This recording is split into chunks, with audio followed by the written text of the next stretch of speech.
명절을 보내고 피곤한 몸을 가지고 오늘 주일 예배를 드리러 다들 오셨죠. 일하는 것도 피곤하고 노는 것도 피곤한 일입니다. 그런데 오늘 하나님께서 성령을 통해 여러분들의 눈을 열어주시고 귀를 열어주시고 하나님께서 기뻐 받으시는 예배의 시간이 될 줄 믿습니다. 오늘 사도행전 8장 말씀, 우리가 읽은 본문 말씀을 통해서 우리의 구원을 위해 성령께서 일하시는 모습을 볼 수가 있습니다.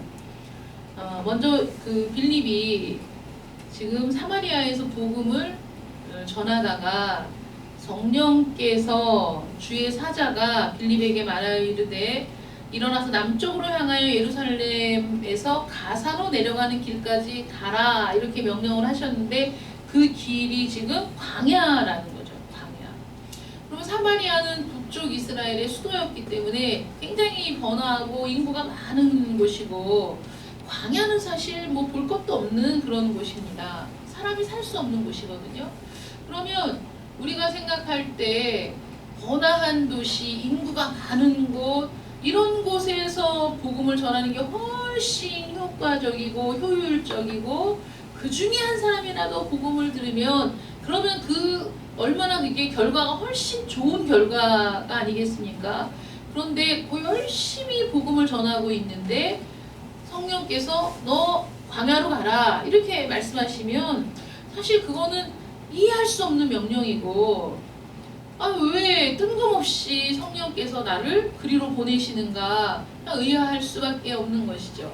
근데 우리가 살아가면서 사실 이렇게 세미한 성령의 음성을 듣고 순종하는 것이 우리에게는 가장 복된 길이다. 여러분 이걸 믿으시기 바랍니다. 성령의 세미한 음성에 귀를 기울일 수 있고 그 음성을 들을 수 있어야 돼요. 하나님께서는 우리를 복된 길로 인도하시지 우리가 망하는 길로 인도하시는 분이 아니십니다. 그러면 내 지식과 내 모든 판단력과 내 모든 경험에도 불구하고 성령께서 나를 광야로 내보내신다면 우리는 어떻게 해야 되냐면 광야로 가야 되겠죠. 그게 가장 좋은 길이니까. 빌립이 사역을 안 하고 있었던 것도 아니고 빌립의 사역이 열매가 없었던 것도 아닌데 지금 그 복음을 전하던 그 현장에서 너는 지금 광야로 내려가라 이렇게 말씀하셔서 빌립이 이제 거기를 내려갔습니다. 그러므로 우리가 신앙생활을 하면서 성령께서 우리 마음에 감동을 주시면 성령께서 우리에게 어떤 명령을 내리시면 우리는 거기에 즉각적으로 반응을 하는 것이 가장 좋은 선택이고 가장 좋은 결단이라는 거죠. 예수님도 성경에 뭐라고 기록되어 있냐면 성령께서 예수님을 몰아갔어요. 어디로? 광야로. 공생애를 시작하시기 전에 광야로 몰아갔어요. 그거는 예수님이 원하시는 길이 아니라는 거예요. 예수님이 그 길을 가려고 작정하신 게 아니라 성령이 예수님을 광야로 몰아가셨어요. 그 광야에서 이루어진 일을 여러분들이 다 알고 있지 않습니까? 사단의 그 시험을 받아서 3가지의 시험을 받잖아요. 그래서 예수님이 공생애를 시작할 수 없도록 예수님이 그 고난의 길을 가지 않아도 될 것처럼 예수님을 그렇게 미혹했을 때 예수께서 하나님의 말씀을 가지고 성령을 통해 마귀의 그 괴계를 물리치고 승리하심으로 공생의 찬란한 여정이 시작이 되는 거죠. 그러니까 성령께서 우리를 몰아가시고 성령께서 우리에게 감동을 주시고 성령께서 세미한 음성을 통해 우리의 갈 바를 알려주실 때 그 결과는 굉장히 놀라운 것이다. 내가 계획하고 생각한 모든 일들보다 훨씬 더 놀라운 일을 성취할 수 있는 길을 성령께서 인도하시는 것이다. 이렇게 보시면 되겠습니다. 그런데 성령께서 내시를 이 빌립을 왜 광야로 보냈느냐? 그 광야에서 어떤 한 사람을 만나게 하시려고 광야로 보내셨어요. 근데 그 한 사람이 누구냐면 에디오피아 사람 곧 에디오피아 여왕 간닥의 모든 국보, 그러니까 재산을 관리하는 내시였다는 것이죠. 그 한 사람. 여러분 우리의 구원은 여러분 한 사람을 위한 하나님의 놀라운 여정이에요. 모든 모든 사람, 수천 사람, 수만의 사람이 아니라 오직 여러분 한 사람을 위한 구원의 여정, 오직 여러분 한 사람을 구원하시기 위한 하나님의 놀라운 계획. 아니 이 이디오피아 내시가 하나님의 그런 섭리를 알 수가 있었겠습니까? 그가 빌립을 거기서 만나게 될 줄을 어떻게 알았겠어요? 하나님의 이 섭리의 오묘하심은 이루 측량할 수가 없습니다. 어떤 목사님이 이런 간증을 하셨어요. 그 LA에 부흥 집회가 잡혀서 이제 그 신학 대학원에서 강의를 하시면서 그 일정이 잡혀있기 때문에 수업에 차질이 생긴 거예요. 그래서 학생들에게 내가 이 주간에 수업을 못하게 돼서 이 수업 못하는 걸 언제 보강을 할 것인지에 대해서 이제 설명을 하신 거예요. 보강 그 계획을 말씀을 하시고 수업을 마치고 나오는데 어떤 학생이 이제 박사 과정까지 다 마치고 다시 신학을 공부하시는 그분이 오셔가지고 교수님 그 LA 어느 지역으로 가십니까? 언제 가십니까? 며칠부터 며칠까지 일정으로 간다 이렇게 얘기하니까 너무 놀랍네요. 저도 그날 출발해서 그날 돌아옵니다. 그럼 어느 지역으로 가십니까? LA로 간다. 그러니까 LA 어느 지역입니까? LA 어느 지역으로 간다. 너무 기가 막힌 일입니다. 제가 그날 출발해서 교수님이 돌아오시는 그날 돌아오는데 내가 가는 곳이 바로 그 지역입니다. 이렇게 얘기를 하더라는 거예요. 그래서 그러면 비행기표는 어떻게 되십니까? 몇 시에 출국하십니까? 아니 그 비행기 똑같은 비행기에 같이 타고 가게 됐다는 거죠. 그러니까 이게요 여러분 의도한 것도 아니고 정말 서로 전혀 모르는 상황에서 같은 비행기를 타고 같은 지역에 같은 일정으로 가게 된 거예요. 아 그러면 왜 그 기간에 가십니까? 그랬더니 그 막내 여동생의 시어머니 되시는 분, 그 분하고 그 거기에 딸이 있대요. 그분 딸이 있어서 그 딸네 집을 방문하면서 같이 가기로 했다는 거예요. 가서 이제 거기 미국 구경도 시켜주고 하려고 했는지 같이 가기로 했습니다. 근데 교수님, 그 제가 그 사돈과 가족들을 위해서 몇 년을 기도하고 있었습니다. 구원받을 수 있도록. 근데 그 집안이 너무나 완강한 불교 집안입니다. 어느 정도로 그 강력하냐면 한 절의 운영을 책임지고 이끌어갈 정도로 모두 그 물질로도 뭐 이게 아주 힘을 쏟는 그런 집안이라는 거예요. 모두가 불교인 집안. 그런데 자기 여동생, 그러니까 예수 믿는 며느리가 들어온 거지 그 집안에. 예수 믿는 며느리가 들어온 거예요. 그러니까 이분은 그 여동생의 시댁을 위해서 몇 년 동안 이제 기도를 한 거예요. 기도를 했는데 어떻게 이렇게 기가 막힌 일이 있는지 모르겠습니다. 이거는 하나님께서 그 기회를 주시는 것 같습니다. 구원받을 수 있는 기회를. 그 교회가 어디입니까? 연락처 다 물어보고 그 집회 첫날 제가 모시고 갈 테니 그 집회가 끝나고 꼭 상담을 좀 해주십시오. 이렇게 이제 부탁을 했대요. 그 사두는 이 이제 어려운 사이잖아요. 이 사돈이라는 게. 그런데 그렇게 제가 아는 교수님이 마침 이 시기에 마침 요 지역에 이렇게 집회를 하러 오셨는데 제가 그분을 어떻게 찾아뵙지 않을 수 있겠느냐. 같이 가시죠. 이렇게 얘기하니까 이분이 거절을 못하고 자기가 절대 거기 물들면 안 되는데 그래서 자기를 지켜달라고 온 집안이 모여서 불공을 열심히 드리고 그리고 와서 이제 예배에 앉으셨는데 이제 이 목사님 보니까 눈이 한 새빨개가지고 계속 입으로 그 불경을 외우는지 뭐라고 이제 계속 그렇게 하고 있었대요. 근데 많이 말씀을 전하니까 갑자기 이분이 눈에 눈물이 고이더니 눈물을 뚝뚝 떨어뜨리시더라는 거예요. 그래서 이제 집회가 끝나고 그 이제 식탁에서 같이 이렇게 상담을 하는데 그분이 그 목사님 제가 3가지 질문을 할 텐데 그 3가지의 답변을 해 주시면 제가 가부간 결정을 하겠습니다. 이렇게 얘기를 했는데 그 말을 듣고 목사님이 성령께서 지켜주시고 지혜를 주셔서 이분에게 가장 적절한 그 답변을 할 수 있도록 해주세요 하고 기도하고 이제 거기 대화를 하면서 답변을 했는데 그분이 거기서 예수를 믿기로 작정을 하고 기도를 받고 그리고 그 집안이 전부 변화되었고 온 집안이 예수 믿는 집안으로 완전히 바뀌었다는 거예요. 이 그 딸네 집도 그 지역 교회에 나가서 신앙생활을 시작하고 이분이 한국에 돌아와서 이 가정도 예배를 드리고 교회를 나가기 시작하면서 놀라운 변화가 일어났다. 이런 간증을 하시더라고요. 근데 그분이 간증의 핵심이 뭐냐면 하나님이 하시는 일은 실로 신묘막측해서 우리의 생각으로 도저히 그거 상상할 수 없는 거예요.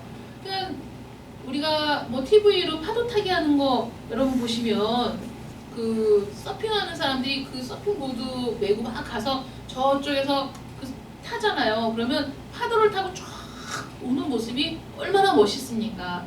그런데 파도 타기를 하는 사람이 그 멋진 모습으로 파도를 타면 신나게 파도 위에서 그 춤추듯이 서핑할 수 있지만은 파도 자체를 만들 수는 없는 거죠. 파도가 일지 않는다면 아무리 하고 싶어도 할 수 없는 거예요. 파도가 적당히 쳐줘야 바다로 뛰어들어서 그 파도를 타는 서핑을 할 수 있는 거거든요. 그러니까 파도를 만드시는 하나님, 그렇잖아요. 파도를 만드시는 이 세상을 창조하신 하나님의 그 섭리 속에서 우리의 구원이 이루어지고 있다는 거죠. 한 사람. 근데 여러분, 내가 온 우주의 사실 중심인 거예요. 나의 구원에 있어서는 다른 사람이 구원을 받고 안 받고의 문제가 아니라 내가 오늘날 구원을 받는데 이건 우주적인 사건이고 하나님이 오직 나에게 집중해서 나의 구원을 위해 이 모든 일들을 이루어 오셔서 때맞춰 사람을 만나게 하시고 때맞춰 어떤 상황을 만드시면서 내가 예수 안으로 걸어갈 수 있도록 길을 내시는 분이 하나님이시라는 거죠. 그래서 이 이디오피아 내시도 지금 그 예배를 드리러 이제 돌아가는 길이에요. 그러니까 누가 하나님을 만나느냐, 누가 그 우주의 중심이 되느냐, 누가 그 구원의 놀라운 은혜를 받느냐. 사실은 예배를 사모하고 예배에 최선을 다하는 사람이 그런 은혜를 누리는 것이 훨씬 그 빈도가 높겠죠, 그렇죠? 아주 그냥 생짜배기 아주 뭐 이런 사람이 교회와 전혀 상관없이 말씀과 전혀 상관없이 어느 날 갑자기가 아니라 그래도 내 마음에 그래도 예배는 드려야지, 그래도 교회는 가야지, 아직 뭔가가 없지만 뭔가 뜨거운 게 없지만 뭔가 내가 확실한 게 없지만 그래도 여기 오신 여러분들에게 하나님의 은혜가 임할 줄 믿습니다. 그러니까 이 이디오피아 내시도 무슨 이유, 무슨 연유, 무슨 상황인지 모르지만 예루살렘까지 예배를 드리러 오는 그 열정. 그래서 그 이디오피아, 아프리카에서부터 예루살렘까지 와서 예배를 드리고 돌아가는 길이었어요.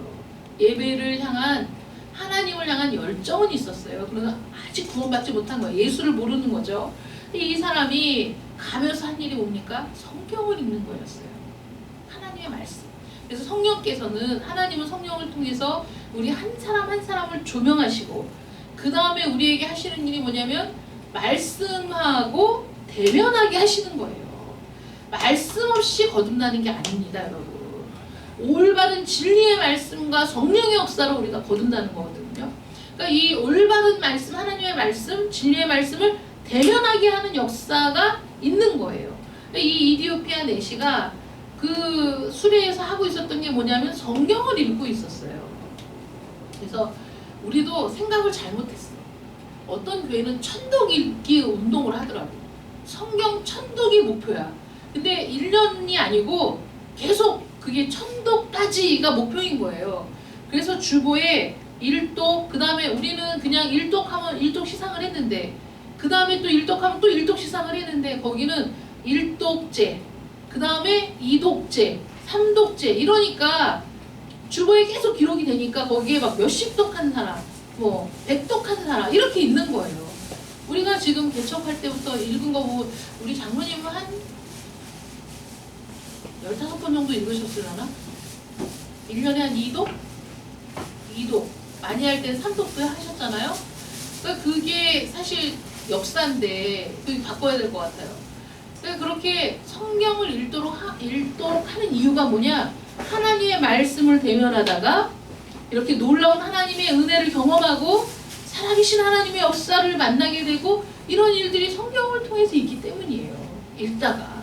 여러분 올해 벌써 1월이 다 지나갔지만 다시 결심을 새롭게 해서 내가 올해 성경을 꼭 일독을 해야 되겠다. 마음을 먹고 성경을 읽으셔야 돼요. 진리의 말씀이 나를 변화시키고 진리의 말씀, 여러분 살아계신 하나님의 말씀을 깨닫게 될 때 하나님 거기에 놀라운 은혜의 역사가 있습니다. 이로 말할 수 없어요. 제가 이번 설에는 그 어떤 새로운, 제가 책 읽는 걸 굉장히 좋아하는데 예수 믿고 신학을 하고 목사가 되고 나서는 다 이 그 성경에 관계된 뭐 강해나 설교 주석이나 아니면 그 어떤 신학자들이 쓴 책들을 주로 읽잖아요. 옛날에 읽던 책을 많이 읽었지만 이제 거의 책을 안 읽어요. 우리 정미 그 시집을 보다가 시가 좋더라고요. 그래서 시집을 앞에 이제 대충 이렇게 쭉 훑어봤어요.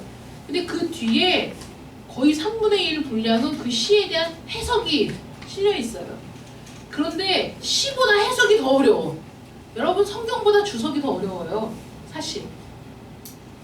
뭐 안 읽어보셔서 모르시겠지만 주석이 더 어렵습니다. 그 뭐 역사적인 자료 또 그 당시의 문화 뭐 이런 것들까지 해서 이 성경책보다 이 주석은 수십 건이잖아요. 성경은 이거 한 권이지만 주석은 30권, 60권 이렇게 됩니다. 그러니까 그 주석의 분량이 많잖아요. 제가 그래서 이 시도 이렇게 성경의 주석을 다룬 것처럼 시도 이렇게 그 해설집이 더 어려워. 시보다 직관적으로 시를 읽고 느낌이 있고 감동이 있어야 되는데 해설집을 보다 보니까 지겨워 죽겠어 아주. 그래서 시를 보면서 이제 그런 얘기를 했는데 시집을 읽으면서 제가 또 다른 이제 그 산문집을 읽었다고 어제 말씀드렸잖아요. 근데 그걸 읽으면서 그 시 한 구절을 내가 이해하기 위해서 많은 생각을 해야 돼요. 이 시를 안 읽으신 분들은 모르겠지만 원래 시는요 머리 나쁜 사람은 시를 못 읽는다는 말이 있어요. 왜냐하면 그 시어를 읽고 내가 직관적으로 느낀 감동과 그 시를 이해하기 위한 노력이 귀찮은 거야. 그래서 시를 안 좋아한대, 머리 나쁜 사람들은. 근데 어쨌든 시를 읽으면서 어렵죠. 집중해야 되고 한 구절 한 구절 시를 읽어 나가야 되고 전체적인 시를 읽었을 때의 느낌과 그런 감동이 있고 그리고 되새김이 있어야 돼요. 그래서 시가 어려운 거고 그 시는 어떤 인생이 함축되어 있는 그런 느낌이에요. 시 한 편 한 편이. 근데 그 박준이라는 시인이 쓴 산문집을 읽으면서 그 사람의 어떤 산문인데 굉장히 간단한 산문들이에요. 근데 그 글들이 참 많은 걸 생각하게 하는 거예요. 많은 걸. 제가 그 많은 걸 생각하게 하니까 그 많은 것들을 생각하게 하는 그 생각에 빠져서 생각을 하면서 뭘 느꼈냐면 하나님의 말씀도 사실은 그렇게 깊은 생각이 있어야 돼요. 그게 묵상이거든요. 이 말씀을 생각하면서 묵상한다는 게 뭐냐? 이 말씀이 자꾸 생각이 나고 무슨 의미일까? 무슨 뜻일까? 내가 은혜 받은 말씀도 있지만 그렇지 않은 부분들의 말씀들을 깊이 생각하는 것. 이게 묵상의 첫 번째 단계거든요. 이런 단계가 있어야 말씀에 대한 이해가 깊이 들어갈 수 있는 거예요. 근데 이 이디오피아 내시가 말씀을 읽으면서 고민을 하는 거예요. 지금 생각을 하는 거예요. 이해가 안 되는 거예요. 여러분 성경 읽을 때 제가 그 전에 제자 훈련 하다 보면 사람들이 고민하는 게 뭐냐면 내가 어쩌고 저쩌고 막 말이 나오면 이 내가가 선지자 본인을 얘기하는 건지 하나님을 얘기하는 건지 그 주어가 불분명한 부분들이 많거든요. 누구를 얘기하는지 전체적인 문맥을 보고 이건 하나님이 말씀하시는 거, 이거는 그 선지자의 말, 이렇게 이해할 수 있어야 되는데 어려워요. 그러니까 도대체 이 내가가 누군지 모르겠다 이렇게 고민을 얘기하는 분들이 있었어요. 그러니까 이 지금 이디오피아 내시가 하는 말을 보세요. 빌립이 달려가서 선지자 이사야의 글 읽는 것을 들었어요. 이제 성령께서 가서 술에 가까이 가라고 했잖아요. 가보니까 성경을 읽고 있어. 성경이 어디냐면 이사야서를 읽고 있는데 이 빌립이 이렇게 얘기하는 거예요. 야, 네가 읽는 걸 깨닫고 있니? 그러니까 이 내시가 아니 이렇게 얘기하는 거죠. 아니 내가 지금 읽어도 무슨 말인지 모르겠다. 그래서 그때 읽은 구절이 지금 32절부터 33절까지 나오잖아요. 여기 무슨 얘기냐면 그가 도살자에게로 가는 양과 같이 끌려갔고 털 깎는 자 앞에 있는 어린 양이 조용함과 같이 그의 입을 열지 아니하였도다. 그가 굴욕을 당했을 때 공정한 재판도 받지 못하였으니 누가 그의 세대를 말하리요. 그의 생명이 땅에서 빼앗김이로다. 이 말씀이었는데 그 내시가 이렇게 얘기해요. 자, 이게 선지자가 이 말을 했는데 이게 누구를 가리키는 거냐. 그가 도살자에게로 가는 양과 같이 끌려갔고의 이 사람은 그 선지자 본인이냐 아니면 다른 사람을 말한 거냐. 내가 이 말씀을 읽어도 도대체 무슨 말인지 모르겠다. 여러분 성경을 읽을 때 이런 질문이 있어야 돼요. 이게 뭘 말하는 거지? 이게 누구를 얘기하는 거지? 아, 이게 도대체 무슨 뜻일까? 아유, 성경 말씀을 읽으면 무슨 말인지 모르겠어요.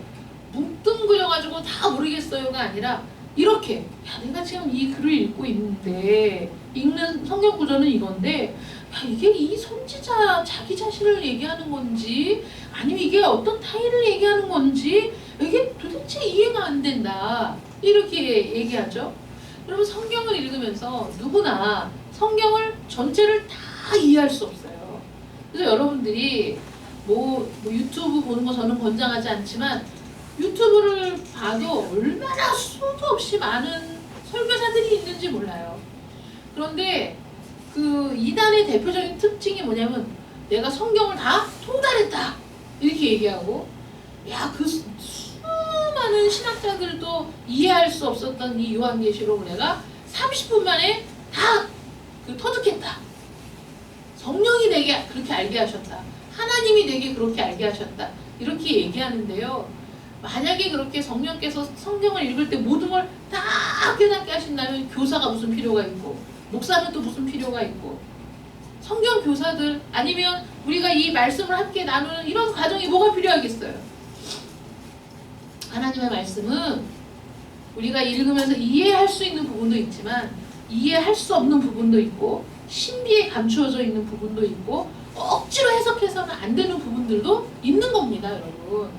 그러므로 성경을 읽으면서 이해할 수 없는 부분, 내가 도무지 깨달을 수 없는 부분들이 당연하게 있는 거예요. 근데 그런 부분들을 묻고 확인하고 이런 과정들이 필요한 거예요. 그래서 묵상이라는 게 우리가 큐티를 하고 있지만 묵상이라는 건 본문 말씀을 주의 깊게 읽고 그리고 내가 이해할 수 없는 부분들을 깊이 생각하며 이게 도대체 무슨 뜻일까? 이게 무슨 말일까? 또는 내가 은혜를 받았어도 내가 깨달았어도 깨달은 그 말씀, 은혜 받은 말씀을 다시 곱씹어 되새김질을 하면서 그 말씀을 생각하는 과정이 우리에게 필요하다. 그리고 하나님의 말씀은 너무 놀라운 게 표면적으로 은혜를 받은 그게 다가 아니고 말씀을 깊이 묵상하면 거기에 담겨있는 하나님의 놀라운 은혜와 하나님의 섭리와 하나님이 인도하심이 또 보여지고 또 다른 각도로 보여지고 또 다른 각도로 보여져서 읽을 때마다 새로운 은혜가 넘치는 게 하나님의 말씀인 겁니다. 여러분 제가 장담하건대 100독을 한 사람도 101독을 할 때 또 새로운 깨달음이 있고요. 500독을 한 사람도 그 다음에 다시 성경을 읽을 때 또 새로운 은혜를 만나게 된다는 것을 저는 분명하게 말씀드릴 수 있습니다. 그렇게 놀라운 말씀인 거예요. 이 말씀을 대면하며 이 말씀을 통해 하나님을 알고 이 말씀을 통해 예수를 알고 말씀을 통해 하나님의 섭리를 깨닫는 자가 곁길로 가지 않을 수 있는 겁니다. 그리고 그렇게 말씀을 읽는 자들이 이단에도 빠지지 않는 거예요. 뭔가 이상한 거예요. 어떤 분이 이 목사님 설교 너무 좋다고 이분이 아주 은혜를 받고 나서 어디 무슨 섬인가 어딘가 들어가서 몇 년을 꼼짝도 안 하고 성경을 읽으면서 이 성경을 다 그냥 통달해버렸다. 제가 그런 말에 속지 말라고 그랬죠. 성경을 다 통달했다. 성경을 그냥 줄줄이 깬다. 그거는요, 우리가 자랑할 게 아닌 거예요. 성경을 줄줄이 깨는 게 자기 능력이 아니거든. 여러분, 저도 성경을 읽으면서 그런 감동을 받은 적이 있어요. 어떤 거냐면, 구슬이 서만이라도 깨어야 보배잖아요. 하나님의 말씀을 아무리 암송을 많이 하고 아무리 많이 읽었어도 이 성경을 관통하는 하나님의 핵심적인 메시지를 깨닫지 못한다면 지엽적인 지식에 불과한 거예요. 그런데 어느 날 제가 성경을 읽으면서 그 느낌, 그 구슬을 깨어서 이 아름다운 구슬들이 훨씬 더 아름다운 가치를 바라는 것 같은 그 감동, 하나님의 말씀이 구약과 신약에 있는 말씀이 쫙 연결이 되면서 정말 말로 할 수 없는 감동의 정말 쓰나미가 밀려오는 그런 그 체험을 했어요. 그래서 제가 새벽에 3시, 4시까지 성경을 읽으면서 너무 좋아가지고 어쩔 줄을 모르는 그런 경험을 했습니다. 여러분, 사람의 경험은요, 제가 그 체험을 언제 했는지 아세요? 20대 초반에, 결혼하기 전에 그런 체험을 한 거예요. 그래서 제가 그런 얘기를 잘 안 하잖아요. 근데 그런 얘기를 하면 우리 같이 그 신앙을 했던 동기들이 너무 놀라워해요. 왜냐면 그분들은 사실 산전, 수전, 공중전까지 다 겪고 오신 분들이 많은데 저처럼 그렇게 일찍 어린 나이에 그런 경험을 하신 분들은 많지 않아요. 또 연세가 드시면서 이제 그런 경험들을 하신 분들이 많거든요. 근데 저는 그거를 자랑 삼아 얘기해 본 적이 없고, 그리고 그 은혜가요, 하나님의 주권적인 은혜이지 내가 성경을 읽었더니가 아니라는 걸 제가 알았어요. 왜냐하면 제가 성경을 막 수십 독을 했더니 그게 쫙 성경이 깨어지고 이게 아니에요. 그게 아니고 제가 복음서를 읽으면서 옛날에는 관주 성경이 있어요. 관주 성경. 이런 성경이 아니고 세로로 된 관주 성경을 보면 그 성경 말씀에 뭐 하나님 아니면 성령 뭐 이런 그 단어가 쓰여져 있는 성경의 다른 부분이 그 관주에 기록되어 있어요. 근데 제가 성경을 읽으면서 너무 궁금하니까, 너무 알고 싶으니까 그 읽다가 성령, 그러면 이 성령 밑에 쓰여 있는 관주를 따라서 구약을 찾아서 읽은 거예요. 그 구주 뭐 이런 것들을 구약을 찾아서 관주를 따라서 읽다가 어느 순간에 구약에 예언되어 있는 그분이 바로 신약에서 말하고 있는 그 예수님이시고, 그 모든 일들이 이미 다 예언되어 있었고 그 모든 일들이 성취되었다는 사실이 어느 순간에 쫙 연결이 된 거예요. 그러면서 성부, 성자, 성령 삼위 하나님이 일체시구나, 이런 탄성이 터져 나왔거든요. 근데 그거는 제 지식이 아니고 하나님이 제게 그렇게 은혜를 주시고 그 성령을 통해 깨닫게 하신 거예요. 그런데 여러분, 그 깨닫게 하시는 성령의 은혜, 하나님의 은혜가 지속적으로 평생을 같이 가면 얼마나 좋겠습니까만은 쉽지 않아요. 때로는 그런 은혜에서 멀어졌다가 다시 왔다가, 인간이라는 게 그렇게 나약하고 연약한 존재거든요. 그러므로 나를 자랑할 게 아무것도 없어요. 나는 성령으로 충만했다가 어느 순간 내 정욕에 또 내 그 욕망에 또는 탐심에 내가 떠밀려 갔다가 다시 오기도 하는 거예요. 다윗이 하나님 마음에 합한 사람이어서 하나님이 그렇게 사랑했지만 그 다윗이 하나님을 열심히 예배하고 하다가도 정욕에 미끄러져서 밧세바와 그렇게 간음을 하고 또다시 이런 일이, 사실 모든 성도들은 그런 연약함과 나약함, 자기가 갖고 있는 그런 부분들 때문에 떠밀려 갔다가 다시 또 깨닫고 돌아오는 일들이 반복된다는 거죠, 일상에서. 그래서 내가 라고 얘기할 수 있는 게 아무것도 없어요. 하나님의 은혜, 성령의 역사인 거예요. 그래서 우리가 할 수 있는 일은 말씀을 사모하는 일인 거죠.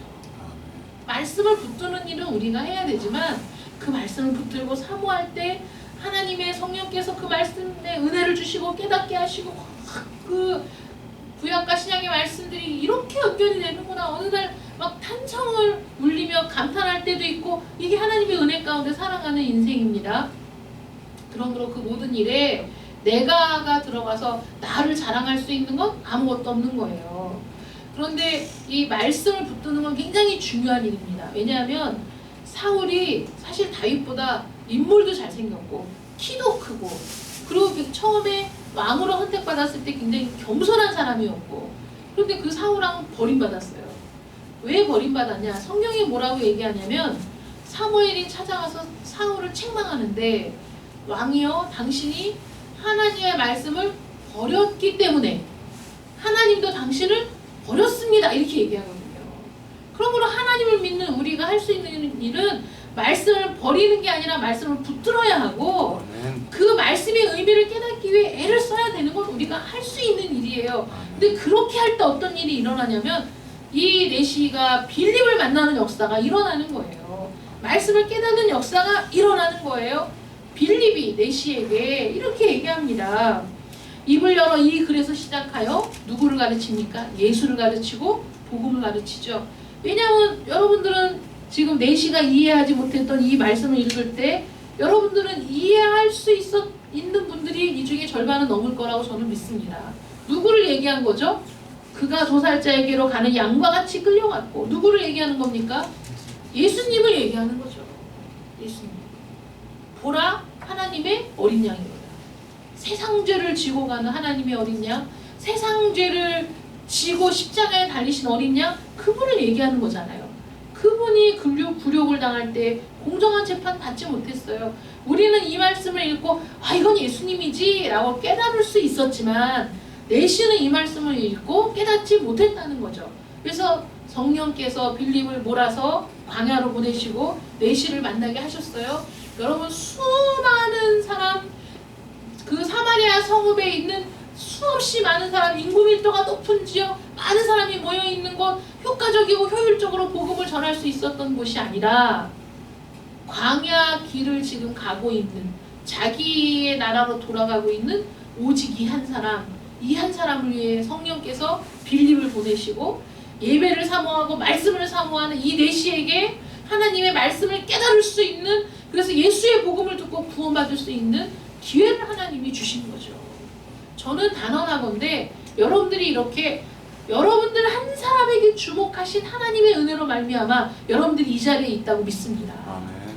이런 은혜를 여러분들이 누리신 거예요. 아멘. 이래서 하나님의 말씀을 듣고 내가 읽었던 이 성경에 있는 이 말씀이 바로 예수 그리스도에 관한 말씀이구나. 이분이 내 죄를 모두 짊어지고 내 대신 제물이 되어 하나님께 드려졌구나. 바로 이분이 나의 구주시구나. 바로 이분이 나의 주님이시구나. 깨닫게 되었어요.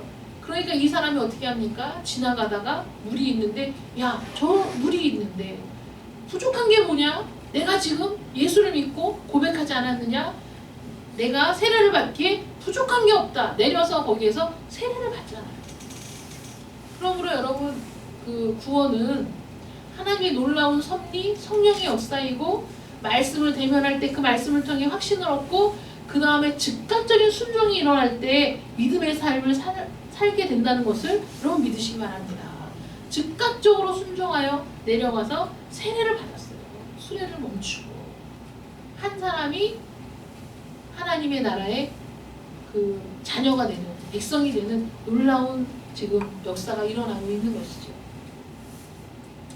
여러분들을 향한 하나님의 은혜는 여러분들이 온전한 하나님의 사람이 될 때까지 결코 포기하지 않는 하나님의 사랑 때문에 일어나는 일입니다. 아멘. 나의 어떠함이 아닌 거예요.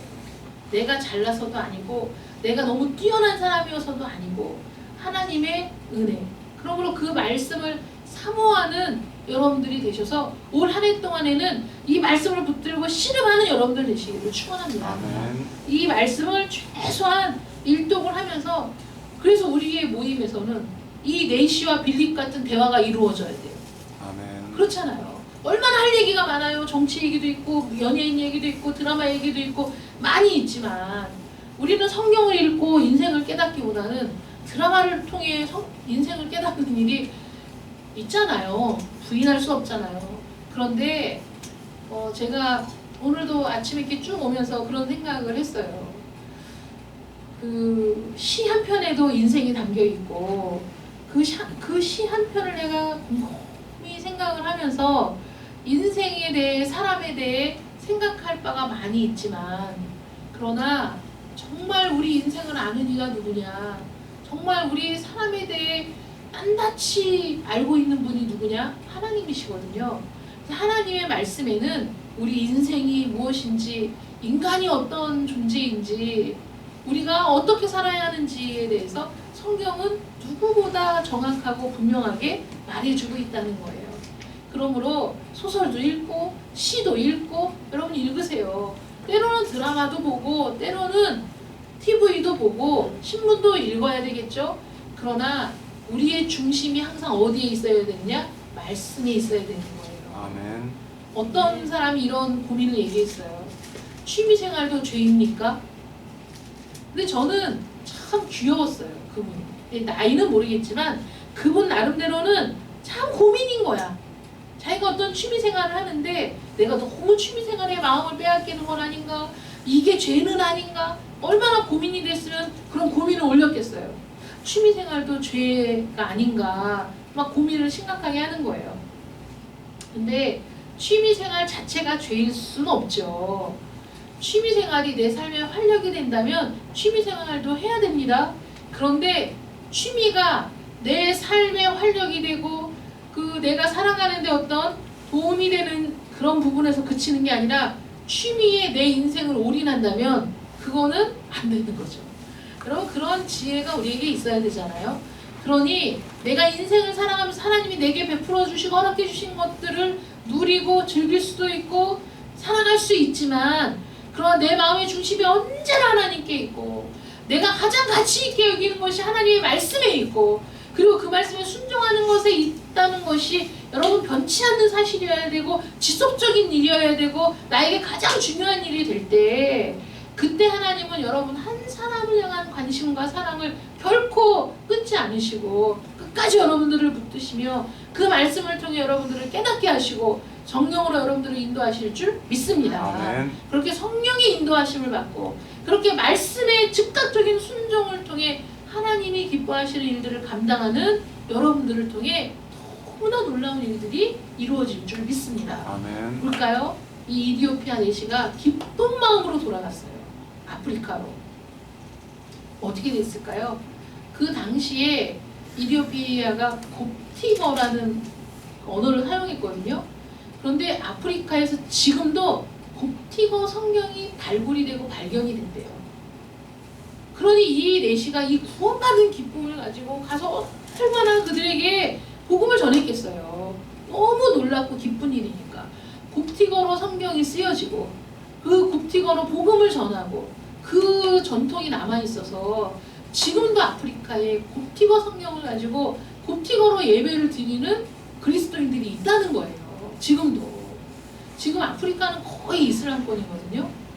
그래서 몇 년 전에도 그 교회 이슬람 교도들이 교회에 그 들어가서 성도를 30명을 죽이는 사건이 일어났는데 그런 일들을 겪으면서도 믿음을 지키고 교회를 지키는 이들이 지금도 있다는 거예요. 그럼 얼마나 놀라운 일입니까, 여러분? 그 얘기를 들으면서 제가 어떤 생각을 했냐면 레갑 자손들을 생각했어요. 레갑 자손들이 그 술을 마시지 않았어요. 포도주를 입에 대지 않았어요. 그들은 다른 재산을 향유하고 집을 짓고 이러지 않았어요. 장막에 살며 포도주를 마시지 않고 오직 말씀을 붙들고 산 사람들이 레갑 자손들이에요. 왜냐하면 우리 조상이 그렇게 하라고 했다는 거야. 우리 조상들이 너희는 절대 술을 마시지 말고 너희는 집 짓고 장막을 짓고 터를 넓히지 말고 장막에 살며 오직 하나님의 말씀을 붙들고 살아라. 이렇게 얘기해서 우리는 지금까지 그렇게 살고 있다. 이렇게 얘기하는 거예요. 이들이 이스라엘 본토인도 아니고 그러니까 그들을 보고 본받아야 할 점 일깨우느라고 그 레갑 자손 얘기를 한 거거든요. 얼마나 놀라워요. 그들은 믿음의 전통을 지켜나가고 있었던 거예요.